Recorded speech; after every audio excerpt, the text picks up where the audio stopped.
എൻ്റെ പ്രിയ സുഹൃത്തുക്കളെ, നമ്മളെല്ലാം എത്രമാത്രം അനുഗ്രഹിക്കപ്പെട്ടവരാണെന്ന് നിങ്ങൾ എപ്പോഴെങ്കിലും ആലോചിച്ചിട്ടുണ്ടോ? അതിന് നമുക്ക് എവിടെയാ സമയം, അല്ലേ? ഈ ഭൂമിയിൽ ഓരോ ദിവസവും ഓരോ നിമിഷവും എത്ര ലക്ഷം ആളുകളാണ് മരിച്ചുകൊണ്ടിരിക്കുന്നത്. ഒന്ന് ആലോചിച്ച് നോക്കൂ. നമ്മൾ ജീവിച്ചിരിക്കുന്നു എന്നത് തന്നെയല്ലേ ഏറ്റവും വലിയ ഭാഗ്യം. അതുപോലെ എത്ര അനുഗ്രഹങ്ങളാണ് നമുക്കുള്ളത്. നമുക്ക് വേണ്ട വായു, വെള്ളം, ഭക്ഷണം, വസ്ത്രം, പാർപ്പിടം, ആരോഗ്യം എന്ന് വേണ്ട എത്ര അനുഗ്രഹങ്ങളാണ് നമുക്കുള്ളത്. ഉള്ളതിൽ സന്തോഷിക്കാതെ, നന്ദി പറയാതെ, മറ്റുള്ളവരെ പഴി പറഞ്ഞ്, ജീവിതത്തിൽ കുറ്റപ്പെടുത്തി, ജീവിതം അസംതൃപ്തമാക്കി തള്ളി നീക്കുന്ന എത്രയോ ആളുകൾ. സുഹൃത്തുക്കളെ, ഞാനൊരു കഥ പറയാം. പണ്ട് ഒരു യുവാവ് ഒരു പട്ടണത്തിൽ ജീവിച്ചിരുന്നു. വളരെ പെട്ടെന്ന് മറ്റുള്ളവരോട് ദേഷ്യപ്പെടുന്ന കൂട്ടത്തിലായിരുന്നു അദ്ദേഹം. ഈ ലോകത്തിൽ താൻ മാത്രമാണ് ശരി എന്ന ഭാവമായിരുന്നു അയാൾക്ക്. അതുകൊണ്ട് തന്നെ കുടുംബത്തിലും ഓഫീസിലും സമൂഹത്തിലും വളരെ ചെറിയ കാര്യങ്ങൾക്ക് പോലും അയാൾ വഴക്കിടുകയും അയാൾ പറയുന്നത് മാത്രമാണ് ശരി എന്ന് ന്യായീകരിക്കാൻ ശ്രമിച്ചുകൊണ്ടും മുന്നോട്ടു പോയി. ഫലമോ അവൻ്റെ കുടുംബത്തിലും സമൂഹത്തിലും ജോലിസ്ഥലത്തും ആർക്കും അവനെ ഇഷ്ടമില്ലാതായി. അവൻ്റെ സാന്നിധ്യം പോലും അവർ ആഗ്രഹിച്ചിരുന്നില്ല. ആളുകൾ അവനെ കണ്ടാൽ തിരിഞ്ഞു നടക്കാൻ തുടങ്ങി. പതിയെ ആ യുവാവിന് തൻ്റെ തെറ്റ് മനസ്സിലായി. എന്നാൽ ഒരിക്കൽ പോലും അയാൾക്ക് തൻ്റെ തെറ്റ് തിരുത്താൻ കഴിഞ്ഞതേയില്ല. ഓരോ തവണ ശ്രമിക്കുമ്പോഴും തൊട്ടടുത്ത നിമിഷം അയാൾ വഴക്കടിക്കും. അയാൾക്ക് സമാധാനം നഷ്ടപ്പെട്ടു. അയാൾ ജീവിതത്തിൽ ഒറ്റപ്പെടാൻ തുടങ്ങി. അങ്ങനെയിരിക്കെ യുവാവ് ഒരു ബുദ്ധ സന്യാസിയെ കണ്ടുമുട്ടി. അദ്ദേഹം വളരെ സൗമ്യനും ശാന്തശീലനും മറ്റുള്ളവരോട് അനുകമ്പയോടെ പെരുമാറുകയും ചെയ്തിരുന്നു. യുവാവ് ആശ്ചര്യത്തോടെ സന്യാസിയോട് ചോദിച്ചു, എന്താണ് താങ്കളുടെ സ്വഭാവത്തിൻ്റെ രഹസ്യം? അങ്ങ് വളരെ സൗമ്യനും ശാന്തശീലനും മറ്റുള്ളവരോട് വളരെ സ്നേഹത്തിലും സംസാരിക്കുന്നു. എന്നാൽ ഞാൻ ആത്മനിയന്ത്രണം കൈവിട്ട് എല്ലാവരോടും വഴക്കിട്ട് അവസാനം സമാധാനം നഷ്ടപ്പെട്ട അവസ്ഥയിലുമായിരിക്കുന്നു. ബുദ്ധ സന്യാസി ചിരിച്ചുകൊണ്ട് പറഞ്ഞു, എൻ്റെ ഈ സ്വഭാവത്തിൻ്റെ രഹസ്യം എനിക്കറിയില്ല. പക്ഷേ നിങ്ങളെക്കുറിച്ച് ഒരു കാര്യം എനിക്കറിയാം. എന്താണത്? യുവാവിന് ആകാംക്ഷയായി. സന്യാസി പറഞ്ഞു, മറ്റൊന്നുമല്ല, താങ്കൾക്കിനി ഈ ഭൂമിയിൽ 7 ദിവസം മാത്രമേ അവശേഷിക്കുന്നുള്ളൂ. ഇത് കേട്ട യുവാവ് ഞെട്ടിത്തരിച്ചുപോയി. എന്താണങ്ങ് പറയുന്നത്? അങ്ങ് കാര്യമായിട്ടാണ് പറയുന്നത്? ഞാൻ 7 ദിവസം മാത്രമേ ജീവിച്ചിരിക്കൂ എന്നോ?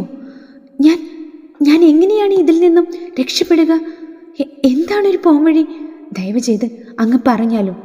അങ്ങനെ പലതും അയാൾ പുലമ്പിക്കൊണ്ടേയിരുന്നു. അവസാനം സന്യാസി പറഞ്ഞു, ഞാൻ പറഞ്ഞത് സത്യമാണ്. ഈ ഭൂമിയിൽ 7 ദിവസം മാത്രമാണ് താങ്കൾക്കിനി അവശേഷിക്കുന്നത്. ഇങ്ങനെ പറഞ്ഞുകൊണ്ട് സന്യാസി ധ്യാനനിരതനായി. യുവാവിന് ശബ്ദം തന്നെ നഷ്ടപ്പെട്ട അവസ്ഥയായിരുന്നു. ശ്വാസം വിലങ്ങുന്നതായും തല ചുറ്റുന്നതായും അയാൾക്ക് അനുഭവപ്പെട്ടു. അവസാനം എങ്ങനെയൊക്കെയോ അയാൾ തകർന്ന ഹൃദയത്തോടെ വീട്ടിലെത്തി. അന്ന് മുഴുവൻ അയാൾ സന്യാസിയുടെ പ്രവചനത്തെക്കുറിച്ച് ആലോചിച്ചു കൊണ്ടേയിരുന്നു. പിന്നീട് പതിയെ അയാളുടെ സ്വഭാവത്തിൽ മാറ്റങ്ങൾ വരാൻ തുടങ്ങി. അയാൾ ബോധപൂർവം മറ്റുള്ളവരോട് സ്നേഹത്തോടെ പെരുമാറാനും ദേഷ്യപ്പെടാതിരിക്കാനും വഴക്കടിക്കാതിരിക്കാനും ശ്രമിച്ചു. പോകെ അദ്ദേഹത്തിൻ്റെ സ്വഭാവത്തിൽ നിന്ന് കോപം അലിഞ്ഞ് ഇല്ലാതെയായി. താൻ വേദനിപ്പിച്ച എല്ലാവരോടും തെറ്റുകൾ ഏറ്റുപറഞ്ഞ് അദ്ദേഹം ക്ഷമ ചോദിച്ചു. എല്ലാവരും പൂർവാധികം സ്നേഹത്തോടെ അദ്ദേഹത്തെ ചേർത്ത് പിടിക്കുകയും ചെയ്തു. അങ്ങനെ അദ്ദേഹത്തിൻ്റെ ജീവിതത്തിൽ പുത്തൻ ഉണർവും പ്രകാശവും സന്തോഷവും കൈവന്നു. അങ്ങനെ 7ാമത്തെ ദിവസം വന്നെത്തി. അയാൾ തൻ്റെ കുടുംബത്തെയും സുഹൃത്തുക്കളെയും വിളിച്ചിരുത്തി ബുദ്ധസന്യാസിയുടെ പ്രവചനത്തിൻ്റെ കാര്യം ധരിപ്പിച്ചു. എല്ലാവരുടെയും കണ്ണിൽ നിന്നും കണ്ണുനീർ ധാരധാരയായി പൊഴിഞ്ഞു. ഒരിക്കൽ അവനെ ഒഴിവാക്കിയവർക്ക് പോലും അയാൾ ഇല്ലാതാകുന്നത് സങ്കല്പിക്കാൻ പോലും ആകുമായിരുന്നില്ല. എല്ലാവർക്കും അത്രത്തോളം ഇഷ്ടമായി കഴിഞ്ഞിരിക്കുന്നു. അങ്ങനെ ദുഃഖഭരിതമായ ആ അന്തരീക്ഷത്തിലേക്ക് പൊടുന്നനെ വീട്ടിലേക്ക് നമ്മുടെ ബുദ്ധ സന്യാസി കടന്നു വന്നു. സന്യാസിയെ കണ്ട മാത്രയിൽ യുവാവ് സന്യാസിയുടെ കാൽക്കൽ വീണു. എൻ്റെ അവസാന നിമിഷത്തിൽ താങ്കളെ കാണാനായത് എൻ്റെ ഏറ്റവും വലിയ ഭാഗ്യമായി കരുതുന്നുവെന്ന് അയാൾ ബുദ്ധസന്യാസിയോട് പറഞ്ഞു. ബുദ്ധസന്യാസി ആ യുവാവിനെ പിടിച്ചെഴുന്നേൽപ്പിച്ചു. എന്നിട്ട് ചോദിച്ചു, എന്തു പറ്റി? നീ ആകെ വിഷമത്തിലാണല്ലോ, എന്തുണ്ടായി? യുവാവ് സങ്കടത്തോടെ പറഞ്ഞു, അങ്ങയ്ക്ക് ഓർമ്മയില്ലേ? അങ്ങ് പറഞ്ഞില്ലേ എനിക്ക് ഈ ഭൂമിയിൽ 7 ദിവസം മാത്രമേ ബാക്കിയുള്ളൂവെന്ന്? ശരിയാണ്, ഞാൻ പറഞ്ഞു. ആട്ടെ, ഒരു കാര്യം ചോദിക്കട്ടെ, ഈ 7 ദിവസത്തിനുള്ളിൽ നിനക്ക് ആരോടെങ്കിലും ദേഷ്യം തോന്നിയോ? യുവാവ് പറഞ്ഞു, ഏയ്, ഒരാളോട് പോലും എനിക്ക് ദേഷ്യം തോന്നിയില്ല. സന്യാസി പിന്നെയും ചോദിച്ചു, നീ എത്ര തവണ നിന്റെ കുടുംബവും മറ്റുള്ളവരുമായി വഴക്കിട്ടു? ഏയ്, ഞാൻ ഒരാളുമായും വഴക്കിട്ടില്ല. സന്യാസി പിന്നെയും ചോദിച്ചു, നീ എത്ര പേരോട് ദയാദാക്ഷിണ്യമില്ലാതെ സംസാരിച്ചു? എത്ര പേരെ സംഘർഷത്തിലാക്കി? യുവാവ് തൻ്റെ മറുപടി തന്നെ പിന്നെയും ആവർത്തിച്ചു, ഏയ്, ഇല്ലേ ഇല്ല, ഞാൻ ഒരാളോട് പോലും അങ്ങനെ ചെയ്തില്ല. അതെന്തു പറ്റി? സന്യാസി ചോദിച്ചു.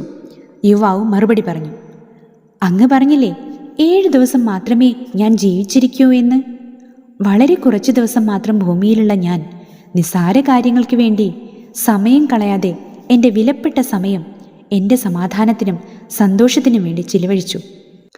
ബുദ്ധസന്യാസി ഊഷ്മളമായ ചിരിയോടെ യുവാവിനെ ചേർത്ത് പിടിച്ചു. എന്നിട്ട് പറഞ്ഞു, നിന്റെ സമയം ഈ ഭൂമിയിൽ വിലപ്പെട്ടതാണെന്ന് നീ മനസ്സിലാക്കിയ നിമിഷം നീ നിനക്കാവശ്യമുള്ള കാര്യങ്ങൾ മാത്രം തിരഞ്ഞെടുത്ത് സന്തോഷവും സമാധാനവും നിന്റെ ജീവിതത്തിൽ കൊണ്ടുവന്നു.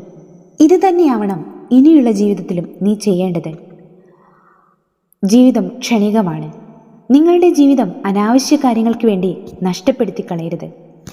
യുവാവ് പറഞ്ഞു, ഇനി എനിക്കതിന് സാധിക്കില്ല. എങ്ങനെ സാധിക്കും? എൻ്റെ ജീവിതം അവസാനിക്കാറായിരിക്കുന്നു. സന്യാസി പിന്നെയും ചിരിച്ചുകൊണ്ട് പറഞ്ഞു, ആഴ്ചയിൽ 7 ദിവസങ്ങളാണുള്ളത്. ഈ ആഴ്ചയിലെ 7 ദിവസം കഴിഞ്ഞാൽ അടുത്ത ആഴ്ചയും ആവർത്തിക്കുന്നു. ഞാൻ നിന്നോട് ഈ 7ാമത്തെ ദിവസം നീ മരിക്കുമെന്ന് പറഞ്ഞുവോ? പറഞ്ഞിട്ടില്ലല്ലോ. നീ പേടിക്കണ്ട, നീ ഇന്ന് മരിക്കാനൊന്നും പോകുന്നില്ല. പക്ഷേ ഒരു കാര്യം ഓർത്തു വയ്ക്കൂ, നമ്മുടെ വിലയേറിയ ഈ ജീവിതം അർത്ഥമില്ലാത്ത കാര്യങ്ങൾക്ക് വേണ്ടി നഷ്ടപ്പെടുത്തി കളയരുത്. ഓരോ നിമിഷവും സന്തോഷത്തോടെയും സമാധാനത്തോടെയും ജീവിക്കൂ. യുവാവ് തൻ്റെ കണ്ണ് തുറപ്പിച്ച സന്യാസിയുടെ കാൽക്കൽ വീണു നന്ദി പറഞ്ഞു. പിന്നീടുള്ള അവൻ്റെ ജീവിതം സന്തോഷത്തോടെയും സമാധാനത്തോടെയും മറ്റുള്ളവർക്ക് നന്മകൾ പകർന്നു നൽകിയും അയാൾ ജീവിച്ചു. സുഹൃത്തുക്കളെ, ഇപ്പോൾ നിങ്ങൾക്ക് മനസ്സിലായില്ലേ, നമ്മുടെ സന്തോഷത്തിൻ്റെ ഉത്തരവാദി നമ്മൾ മാത്രമാണ്.